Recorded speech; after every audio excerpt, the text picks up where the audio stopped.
오늘 저는 여러분과 함께 하나님과 동행하는 삶이란 제목으로 은혜를 나누고자 합니다. 금년에는 우리 한국의 영남과 호남의 극심한 한해로 말미암아 대단히 고생을 많이 하셨습니다. 농부들이 고생을 많이 하고 당국에서도 관정을 하는데 애를 많이 썼습니다.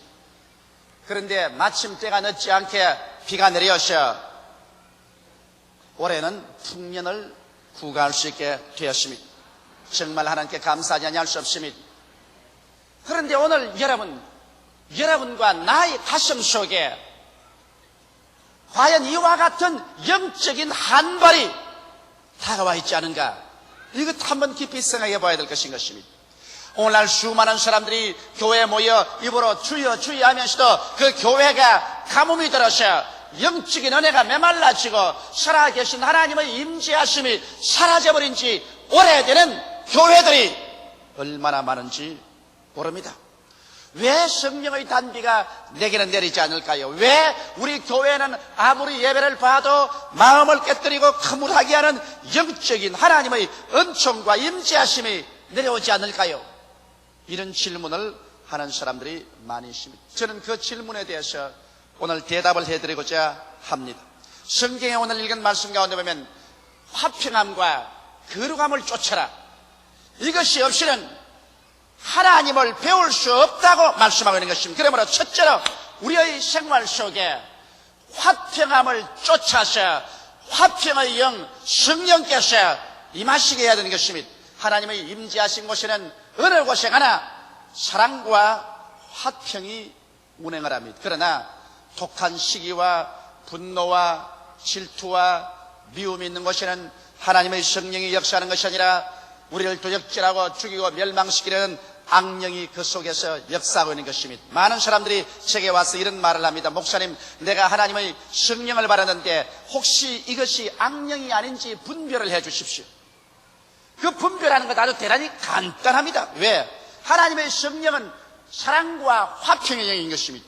성령을 받고 난 다음에 마음속에 사랑의 역사가 일어나고 마음에 화평의 역사가 일어나서 평안이 넘치면 이런 성령의 역사인 것입니다. 그러나 성령을 받았다고 말하면서 마음에 독한 시기와 분노와 질투와 미움이 회오리 바람처럼 쳐오고 마음속에 불안과 초조하고 고통과 괴로움이 다가오면 이것은 성령이 아니라 마귀가 그를 붙잡은 것입니다. 이러므로 그 열매를 보고 그 나무를 알지라고 말했는데 우리의 생활 속에 나타난 열매를 보고 하나님의 성령의 역사인지 악령의 역사인지를 쉽게 분별할 수 있습니다. 그러면 어떻게 하면 우리가 화평을 쫓아서 살아갈 수 있을까요? 여러분, 화평이라는 것은 가만히 내버려 둔다고 해서 화평이 생겨나지 않습니다. 이 저주받은 세상, 죄악이 관영한 세상에는 미움과 분노와 질투와 시기, 살상이 마치 잡초처럼 무성해지는 것입니다. 이와 같은 잡초를 우리의 마음과 생활 속에서 끊임없이 제초하지 아니하면 화평의 아름다운 정원은 만들 수가 없습니다. 그러면 화평을 만들기 위해서 우리 마음속에 우리가 준비해야 될 조건들이 있습니다. 우리 개인의 가슴 속에 화평을 가져오고 무엇보다도 가장 중대하게 가정에 부부간에 부모 자식 간에 화평을 가져와야 돼요. 또 교회 성도들이 모일 때 교회 안에 화평이 와야 되고 우리의 직장에서 이웃과 화평이 와야 되는 것입니다. 화평을 가져오기 위해서는 우리 개인의 생활 속에서 최대 이해를 가지고 살려고 노력을 해야만 되는 것입니다. 이 세상에는 무엇인지 자기 마음대로 되지 않습니다. 자기의 욕심과 자기의 탐심대로 되지 않습니다. 성경에는 우리 아버지 하나님이라고 말했습니다. 나의 아버지라고 하지 않고 하늘에 계신 우리 아버지라 했습니다. 우리는 함께 삽니다. 두세 사람 함께 우리가 사는 것이 인생인 것입니다. 인생은 혼자 살지는 않습니다. 한 가정에도 남편과 아내와 자녀들 우리 집입니다. 교회도 우리 교회입니다. 나라도 우리 나라입니다. 하나님도 우리 아버지인 것입니다. 이러므로 내 개인의 이사대로만 내 욕심대로만 내 생각대로만 살겠다고 한다면 이 사람은 어느 곳에 가나 분쟁을 일으키고 하루도 평안한 날을 가져오지 아니할 것입니다. 이러므로 우리가 함께 살기 위해서는 서로서로 최대 이해를 하려고 노력을 해야 되는 것입니다. 그러면 이해를 하려면 어떻게 할까요? 상대방을 알아야 이해를 하지, 상대방을 알지 못하고 내 인간적으로 생각만 하고서 평론하고 판단하면 안 되는 것입니다. 상당히 우리 사람들은 소문을 듣고 다른 사람을 평가합니다. 소문에 저 사람은 나쁘다고 하더라, 소문에 이 사람은 나쁘다고 하더라. 그래서 그 많은 소문을 듣고 난 다음에 그 사람에 대한 나쁜 인상을 잔뜩 가지고 난 다음에 내가 평가를 내리기 때문에 잘못된 평가를 내리는 것입니다. 그러나 우리가 진실로 이해를 하려면 소문만 듣지 말고 언제나 이해는 상대방을 정확하게 알아야 이해할 수 있기 때문에 상대와 만나서 대화를 해봐야 되는 것입니다. 대화를 하기 위해서는 서로 만나야만 하는 것입니다. 만나서 대화를 해서 상대방을 올바르게 알 때 상대를 이해할 수가 있습니다. 그래서 우리가 상대를 최대한대로 이해를 해야 화평을 가져올 수 있지. 이것은 서로 이해도 못하고 서로 알지도 못하고 대화도 안 하고 뜬 소문만 가지고서 심판을 하기 시작하면 이 세상에 화평을 가져올 날은 절대로 없는 것입니다. 또 나아가서 여러분, 우리가 상대방을 알고 그러고 난 다음 이해를 하면 우리의 생활 가운데 최선을 다해서 동정을 하려고 애를 써야 되는 것입니다. 동정이란 상대의 입장에서 느끼는 것이라 말하는 것이며 내 입장에서만 느끼지 말고 상대방의 입장에 서서 상대방의 위치를 느끼고 살아가려고 애를 써야 되는 것입니다. 이거 힘이 드는 것입니다만 이래야 화평을 가져올 수가 있는 것입니다. 또 나아가서 화평이라는 것은 인내를 해야만 되는 것입니다. 화평은 인내의 주초 위에 서지 조그만 내 키에 거슬린다고 해서 그만 성을 내고 심판하고 주먹을 휘두르면 절대로 화평은 가져올 수가 없는 것입니다. 오늘 이 시간에 수많은 가정이 불화한 이유는 이와 같은 조건들을 구비하지 않기 때문인 것입니다. 여러분, 가정에서 남편은 아내의 위치를, 아내는 남편을 최대로 이해하려는 것입니다. 요사이 가장 중대한 문제는 부부가 서로 이해할 수 없다는 것입니다. 왜냐하면 만나서 서로 이 말을 맞대고 이야기할 시간이 없습니다. 남편은 밤 늦게 들어와서 자고 아침에 일찍이 나가버리고 부인은 혼자 집에 있게 되거나 또 직장에 나가게 되고 이래서 점점 가정이 하숙방이 되어가고 있는 것입니다. 서로 만날 수가 없기 때문에 결혼을 해서 살면서도 상대를 모릅니다. 남편이 아내를 모르고 아내가 남편을 모릅니다. 부모도 자식을 모르고 자식도 부모를 모릅니다. 이것이 오늘날 우리 사회의 중대한 문제입니다. 도시화되고 산업화된 세계 속에서 너무나 사람들은 바삐 돌아가기 때문에 한 가정의 부부간 부모 자식 간에 서로 상대를 알 수도 없고 서로 만나서 대화할 시간이 있기 때문에 서로 모릅니다. 이러므로 말미암아 이해가 되지 아니한 것입니다. 우리는 시간을 내어서 부부간에 부모 자식 간에 서로 만나서 서로 대화함으로 서로를 알 수 있고 이해할 수 있는 시간을 내어야 되는 것입니다. 그리고 난 다음 남편은 아내의 입장에서 생각하고 아내는 남편의 입장에서 느껴볼 수 있도록 서로 입장을 달리해서 늘 생각해야 되고 그리고 난 다음에 사소한 일에 감정을 내지 말고 오래 참고 견디어야만 하는 것입니다. 오늘날 젊은 세대가 우리 나이를 먹은 세대를 향해서 세대 차이가 있다. 우리를 이해하지 못한다. 그러므로 우리는 나이 먹은 사람하고 같이 있을 수 없다고 반역을 합니다. 그 이유는 오늘날 너무 바쁘기 때문에 나이 먹은 세대가 젊은 세대와 서로 만나서 이해할 수 있는 시간이 없기 때문인 것입니다. 아버지, 어머니, 여러분께서 자녀들에게 밥을 먹이고 옷을 입히고 학교만 보낸다고 하셔야 되는 것이 아닙니다. 그러면서도 여러분과 자녀들은 구만리 장천으로 멀어져 버리고 마는 것입니다. 자녀들과 서로 만나서 이야기를 하고 아버지가 누군지 자식이 누군지 알아야만 서로 이해할 수가 있고 그리고 또 젊은이들의 입장에 서서 젊은이들의 기분을 이해해 줘야 되고 젊은이는 나이 먹은 사람들의 입장을 이해해 줘야 동정해 줘야 되고 서로 인내함으로 말미암아 화평을 가져올 수 있는 것입니다. 또 그뿐만 아닙니다. 여러분, 불화를 가져오는 요소 중에 하나가 원수 마귀가 그렇게 하는 것입니다. 사울의 마음속에 악령이 들어가며 그 사위인 다윗을 죽이려고 하는 것입니다. 그래서 사울은 군대를 동원하여 바로 자기 친딸의 남편인 자기의 사위 다윗을 죽이기 위해서 산으로 들로 굴러 따라다니는 것입니다. 악령이 임하기만 하면 사울 왕의 마음은 완전히 달라져서 화평 대신에 살기로 등등하게 된 것입니다. 이러므로 여러분, 오늘날 또 악령이 들어오면 우리의 개인 속에, 가정에, 교회 불화를 가져오고 파괴를 가져오는 것입니다. 이러므로 우리는 예수 이름으로 말미암아 언제나 예배드리고 이 악령을 묶어버려야 됩니다. 성경은 말씀하기를 저희가 내 이름으로 귀신을 쫓아내겠다고 말씀한 것입니다. 예수 믿는 사람은 주 이름으로 말미암아 이 불화를 가져오는 원수 귀신을 우리 개인과 가정과 교회에서 우리 환경에서 내어 쫓아야 하는 것입니다. 나시아라 예수 이름으로 명하노니 이 불화를 가져오는 악령은 물러갈지어다고 쫓아내야 되는 것입니다. 그뿐 아니라 화평을 하나님이 주시도록 우리는 기도를 해야 되는 것입니다. 왜냐하면 성경에 보면 예수 그리스도는 평강의 왕이신 것입니다. 예수 그리스도 영 성령께서 오셔서 우리를 점령하시면 성령은 우리를 평강에서 평강으로 이끌어 주시는 것입니다. 예수 그리스도는 우리가 기도하지 아니할 때 주님 직접 역사하지 않습니다. 너희가 무엇이 내 이름으로 내게 구하면 내가 시행하리라고 말씀하셨습니다. 너희는 내게 부르짖으라. 그래야면 내가 응답하겠고 내게 크고 비밀한 일을 알려주겠다고 말씀하신 것입니다. 이러므로 화평이 올 수 있도록 기도해야 되는 것입니다. 왜냐하면 주님은 하나님과 우리가 원수되었었을 때, 우리가 죄로 말미암아 하나님이 우리를 심판할 수밖에 없을 때 그가 친히 화평의 제물이 되어서 십자가에 높이 달림으로 말미암아 하나님과 사람 사이에 화평을 가져온 장본인이기 때문인 것입니다.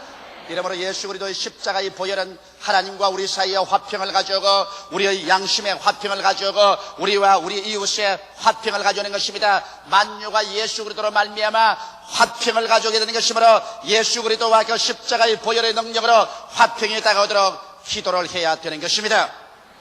둘째로, 성경에는 거룩함을 쫓아야 하나님의 성령께서 우리 가운데 임하실 수 있고 하나님이 우리와 같이 있을 수 있다는 것입니다.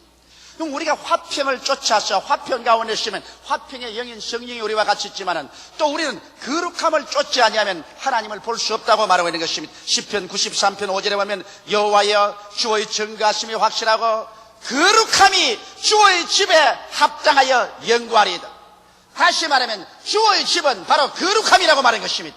거룩함이 있는 곳에 주님께서 와서 거하신다는 것입니다. 그럼 거룩한 하나님의 집에 올라가기 위해서는 어떠한 자격이 필요할까요? 그 자격은 시편 15편 1절로 5절에 기록하고 있습니다. 여호와여 주의 장막에 유할 자 누구며 주의 성산에 구할 자 누구오니까? 정직하게 행하며 공의를 일삼으며 그 마음의 진실을 말하며 그 혀로 참소치 아니하고 그 벗세게 행하지 아니하며 그 이웃을 회방치 아니하며 그 눈은 망령된 자를 멸시하며 여호와를 두려워하는 자를 존대하며 그 마음에 서운한 것은 해로울지라도 변치 아니하며 편리로 대금치 아니하며 뇌물을 받고 무지한 자를 해치 아니하는 자니 이러한 일을 행하는 자는 영영이 요동치 아니하리이다.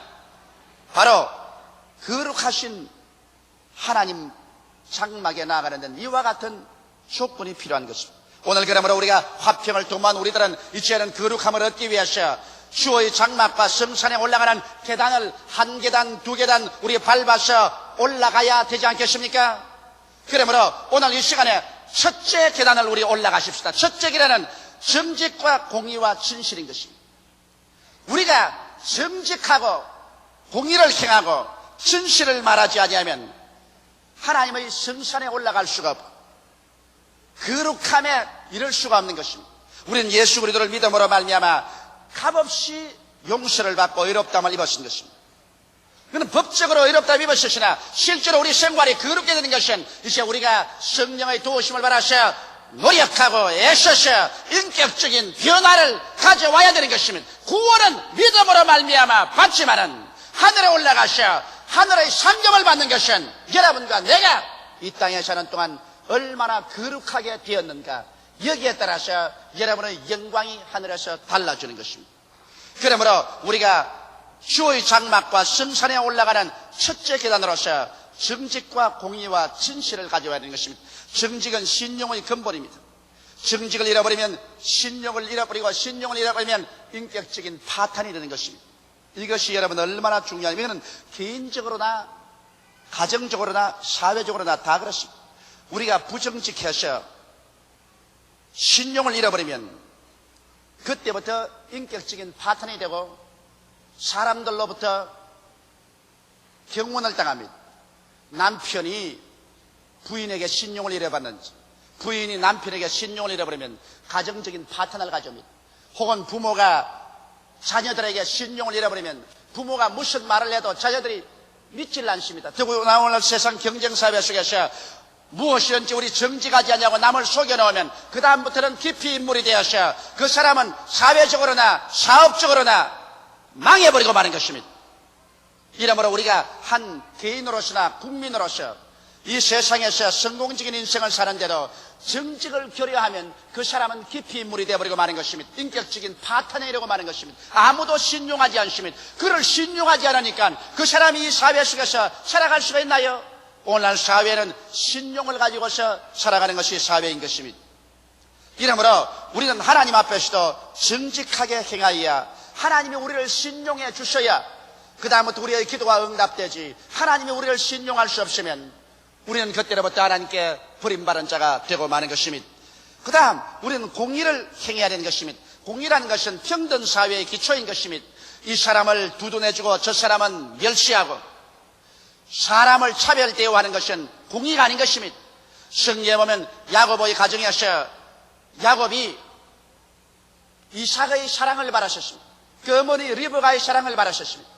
그렇기 때문에 편애로 말미암아 공의가 가정에 행하지 아니하며 에서가 그 동생을 죽이려고 해서 바로 이삭의 가정에 크나큰 파탄이 일어난 사실을 알 수 있는 것입니다. 한 가정에도 부모가 자식들을 공의로 다스리지 않냐고 편애하면 그 가정에 크나큰 파탄이 다가오는 것입니다.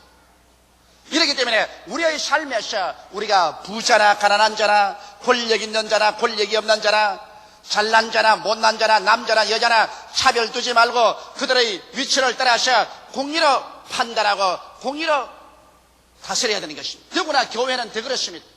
교회는 여러 사람이 함께 다 같이 모여서 다 같이 예수 믿고 하나님 자녀가 되므로 교회에서 엄격하게 공의를 행하면서 예배를 볼 수 있어야 되는 것입니다. 나아가서 여기에 진실을 말해야 하나님의 거룩한 성산에 올라갈 수 있다고 말한 것입니다. 오늘날 세계는 어찌나 거짓말이 많은지, 좌우간 누가 무슨 말을 해도 저게 진실한 말인지 거짓말인지 우리가 언제나 깊이 살펴봐야 되는 것입니다.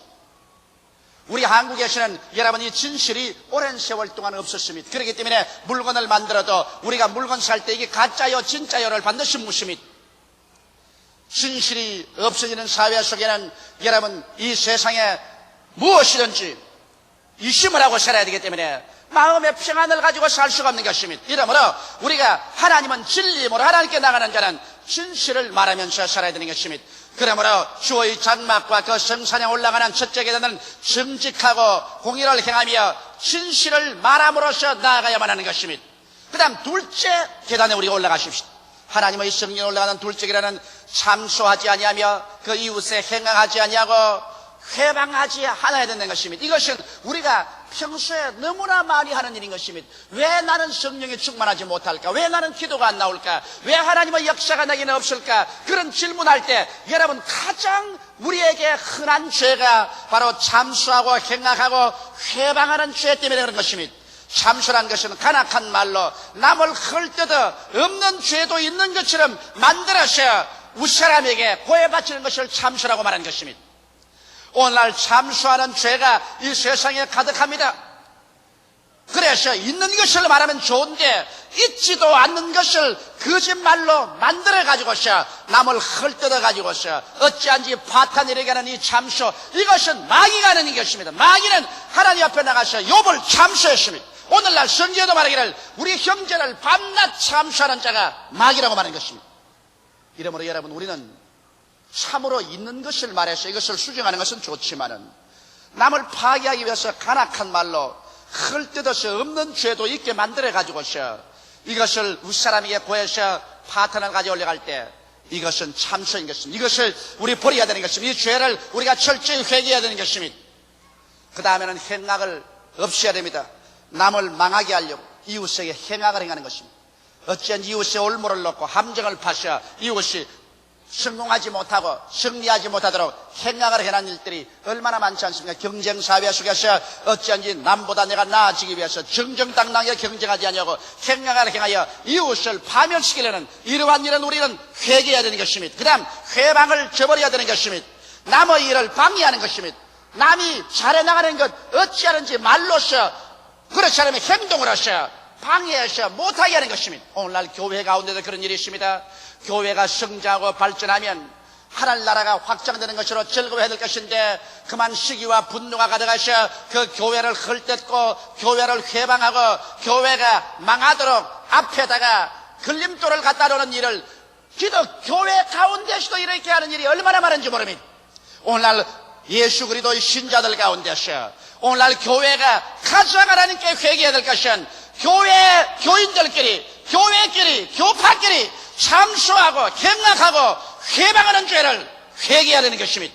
오늘날 교회의 가장 무서운 죄가 바로 이 죄요. 교인들 속에서 가장 뿌리를 받고 있는 악마의 죄가 참소와 행악과 회방의 죄인 것입니다. 이 죄를 철저히 회개하지 아니하고는 성령의 역사가 우리 가운데 활발하게 일어날 수가 없는 것입니다. 셋째 계단은 망령된 자를 멸시하고 여호와를 두려워하는 자를 존대하고 성원을 변치 않은 이와 같은 태도를 취하는 것이 셋째 계단에 올라가는 것입니다. 망령된 자라는 것은 언행이 비정상적이고 사고가 흐린 것입니다. 도저히 정상적인 사람으로서는 그런 생각과 그런 말과 그런 행동을 할 수가 없습니다. 나이 50, 60이 돼가지고서 가족을 버리고 이혼한다고 야단법석을 하는 망령된 사람이 있습니다. 내가 어제 미국에서 편지 한 통을 받았는데 그 자매가 울면서 그 편지를 써서 내기로 했습니다. 우리 자식들이 하나는 장가를 들어서 살고 하나는 대학 졸업반에 있고 이제 나이가 60이 들었는데 우리 영감이 마음이 변해가지고서 젊은 여자와 이혼을 나하고 하고 살려고 하는 맏아들이 와서 말리고 둘째 아들이 와서 말리고 내가 와서 아무리 사정을 해도 그는 이제 완전히 우리 가정을 떠나고 이혼하려고 하는데 목사님 기도해서 이 마귀 좀 쫓아주십시오. 그런 편지가 왔습니다. 60에 망령을 했어요. 망령을 해도 보통 망령을 하는 게 아니라 정상적인 생각을 하지 않고 영 비정상적인 생각을 할 때 이게 바로 망령인 것입니다. 이런 망령된 일을 하는 사람을 보고서 우리가 잘한다고 한다면 큰일 납니다. 망령된 자를 멸시하고 이 망령된 자가 망령을 못하도록 하는 것을 해야 되는 것입니다.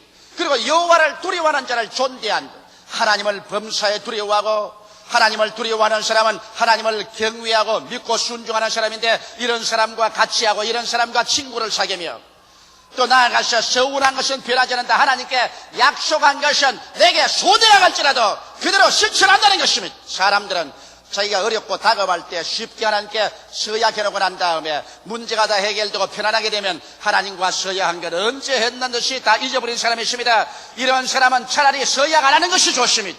하나님과 서약해놓고 난 다음에 그 서약을 어기면 그때부터 하나님께서 그 사람을 신용하지 않기 때문에 다른 어떠한 기도도 받아주지 않습니다. 우리가 거룩한 삶은 하나님께 서약을 했으면 그 서약을 절대로 변형시키지 말아야 됩니다. 저는 이 교회를 지을 때 한참 어려울 때 그저 교회가 사느냐 죽느냐 할 때 매일같이 이 가운데 나와서 밤에 별들을 바라보고 제가 하나님께 서약한 것이 있습니다. 하나님 순복음 중앙교회를 세워주면 이 순복음 중앙교회는 전력을 기울여 세계 선교를 하겠습니다. 우리 한국이 세계에서 얻어먹기만 했는데 이 순복음 교회를 통해서 전 세계 5대양 6대주의 영적인 양식을 나누어주는 선교를 하겠으니 이 교회 이렇게 해주시옵소서. 하나님이 교회를 지어주고 축복해 주었습니다. 그러므로 저는 이 교회, 이 강단의 조용기가 목사로서 있는 이상 교회의 총력을 기울여 하나님께 서약한 대로 선교하는 교회로 계속 만들어 나갈 것입니다. 서약한 것을 변화하면 안 되는 것입니다. 그 다음 넷째 계단을 올라가면 이제 하나님 보좌에 올라가는데 넷째 계단은 별일로 대금치 않고 뇌물을 받고 무죄자를 해치하는 것입니다. 이 별리로 대금치 않는다는 말은 무슨 말이냐? 별리라는 말은 영어로는 usury라고 하는데 이것은 아주 폭리고리를 말하는 것입니다. 일방적인 여러분 돈을 빌려주고 그게 이식을 취하는 것은 죄가 아닙니다. 왜냐하면 은행에도 돈을 빌려주고 우리가 이식을 취하지 않습니다. 성경의 달란트에 비해보면 한 사람에게는 한 달란트, 다른 사람에게는 2달란트, 또 다른 사람은 5달란트 주었는데 그들이 주인에게 와서 보고할 때 2달란트는 4달란트를 5달란트는 10달란트를 만들었을 때 1달란트만 한 사람이 있는 거 그대로 가져오니 주인이 말하기를 왜 이 돈을 이자 내리는데 맡겼어? 이자라도 받았어 가져오지 않았냐? 이 악한 종을 내어 쫓아라 그랬습니다. 그래서 돈을 정당하게 빌려주고 정당한 가격으로 이자를 받는 것은 그건 죄가 아닙니다. 그러나 다른 사람의 가난한 것을 약점으로 삼아서 고리로 폭리로 변리할 때 이것은 하나님 앞에 설 수 있는 자격을 상실해버리고 마는 것입니다. 그 다음 또 뇌물을 받고 판단을 굽힌다는 것은 이건 말할 필요 없지요. 정당하게 판단을 해야 되는데 강한 자에게 뇌물을 받고 무지한 약한 자를 죄 있다고 해서 그를 혼역을 줄 때 이것은 하나님의 판단 기준을 허리하고 하나님의 인격에 대한 모독을 가져오는 것이기 때문에 이러한 사람은 주님 앞에 설 수가 없는 것입니다. 이와 같이 해서 우리와 하나님과의 가로막힌 감, 즉 다시 말하면 화평치 못한 것과 거룩하지 못한 죄를 모두 다 회개하고 청천하고 나면 그 다음에 하나님과 우리 사이에 담이 터져버림으로 말미암아 하나님의 성령이 분물처럼 넘쳐나셔 여러분 개인 영혼과 가정과 교회에 가득 차게 되고 하나님과 함께 동행함으로 말미암아 주 안에서 다가오는 그 놀라운 믿음, 소망, 사랑, 기쁨, 평안으로 가득 찬 위대한 승리의 삶을 살 수 있게 되는 것입니다. 다 같이 예수께 기도드리겠습니다. 살아계신 우리 아버지 하나님, 우리는 다 값없이 예수 그리스도로 말미암아 구원을 받았습니다. 죄를 지었음에도 불구하고 못났음에도 불구하고 버림을 받아야 마땅함에도 불구하고 죄인은 그대로 못난 그대로 빈손 그대로 주님께 나와서 구원을 받았습니다. 구원을 받았으면 이제는 우리가 여호와의 집에 거하는 우리들이 되어야 되겠사옵나이다. 하나님과 함께 살고 행하는 자들이 되어야 되겠는데 하나님의 영이 우리 가운데 그렇게 홍수처럼 밀어올 수 없는 것은 우리에게 불화가 있고 우리에게 거룩함이 없기 때문인 것입니다. 하나님 아버지, 오늘 우리가 그리스도의 깨어진 몸과 흘리신 피에 참여해서 우리 죄사함과 우리의 가난과 실패, 질병과 저주, 죽음에서 우리를 해방시켜 주니 위대한 하나님의 은총을 먹고 마셔드리고 이 기초 위에 설 뿐만 아니라 이것이 이루어질 수 있도록 우리의 생활 속에 화평함과 거룩함을 쫓게 하여 주옵소서. 우리에게 화평하지 못한 죄를 회개하게 도와주시옵시고 거룩하지 못한 죄를 회개하게 도와주시옵소서. 정직과 공의와 진실을 말하게 도와주시옵소서. 참수하는 것을 회개하고 이웃에게 악을 행하며 회방한 죄를 회개하게 도와주시옵소서. 망령된 자를 멸시하고 여호와를 두려워하는 자를 존대하며 아버지 하나님께 서약한 자는 손해가 나도 이루게 하여 주시옵시고 폭리 나아가서 사람들의 약점을 위해서 그들에게 별리로 대금치 말고 뇌물을 받고 판단을 굽히는 일을 하지 않아 하나님의 거룩한 성산에 올라가는 우리 자격자들이 다 되게 하여 주시옵소서. 예수님 이름 받들어 기도하옵나이다. 아멘.